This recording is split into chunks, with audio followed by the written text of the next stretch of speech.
Hi, today I want to share something with you that has really changed the way that I sell and the way that I sign clients over the last 5 or 6 years.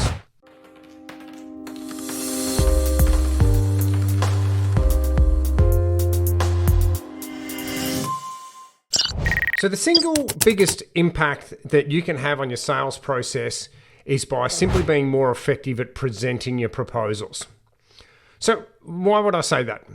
Think about all the things that you might do to increase your client acquisition numbers, or all the other things that you might do to increase your client acquisition numbers. Typically, they all require you to do more. So more meetings, more calls, more prospecting, whatever, okay? But if you can sharpen your proposal to close rates by being more effective and more deliberate, you can make a sizable difference to your client book without having to do a lot more. So if you're currently presenting 10 proposals and you're getting 5 of those across the line, imagine if you can turn that 5 into 7. That's a significant increase in the amount of new clients that you'll have without having to do a whole bunch of extra activity up the front. Being more effective at proposing and presenting your offer is a real sweet spot. Here you have highly engaged clients and you've got the ability to influence the outcome by doing a number of things more deliberately and more persuasively. So what are those things? So the number one thing inside proposing is to always keep control of the document delivery. Always, always, always meet face to face to walk through the proposal. If you can't do that, the second best is, of course, a Zoom presentation. And we do this because without you being there when the client gets the documents, all they're going to look at when the document lands on their inbox is the fees and the costs. And when they do that on their own, they do that without the benefit of any context. Think about any time you're sent a proposal or a quote. What's the first thing you go to when you see that document? It's the price, right? You rarely read what the inclusions are or any of those other things that come with the deal or the proposal. You simply jump straight to the price or the cost, regardless of whether it's on the second page, the 5th page, or the 16th page. When you present a document live or you talk through that proposal, even if it's on Zoom, then you're in control of when the client gets to see the fees and charges. And not only do you get to defend those costs and charges, but you can provide some context around them before you share them.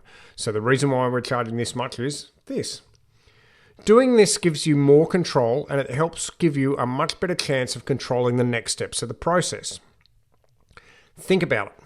Once a prospect has both the costs and the advice outline, they have everything they want. They can quite easily decide not to interact with you anymore. They can very easily start to ghost you.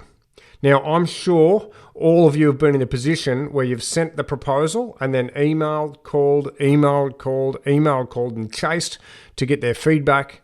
Crickets. It's an ugly experience for you, and it's equally ugly for them. So how do you avoid this? Okay, so there's a couple of steps here, but you need to start the process a few steps ahead of actually delivering the proposal. So step 1. In your very early meetings, give your prospect the right to say no if there's no fit without feeling bad at any time. So ask them to do this, something like this. So, Gary, I want to give you permission to say at any time, this is not a good fit and we can walk away super friendly. I'll not be offended if there's no desire to go ahead. I will be simply disappointed if we have to chase each other to get a response when we could easily have just said, look, there's no fit nice and early. Does that sound fair to you? I want to give you the permission to say no. Okay, ask them to respond. This sets the tone nicely. The second step is when you're getting towards the end of your discovery meeting and before you leave, right? Or before you leave the Zoom call or before you get off the telephone call, whatever it is that however you're interacting on your discovery meeting, tell your prospect how long it'll take for you to prepare that advice. And then book a meeting there and then to share that with them, either on that Zoom call or in the meeting. It's very important to ask at this stage because you still have all the power. You have both the ideas about wealth creation or about insurance, whatever it is, and what that cost might be. They have nothing.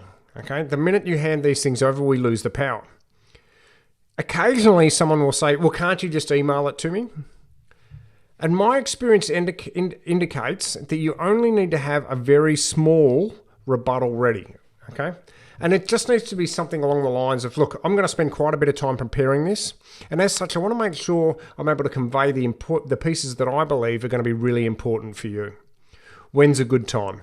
And most people will understand there and then that you're going to put in some work, and they're going to be more likely to accept a meeting to walk through that proposal. So book that now, okay, and go straight into the time and get into their diary.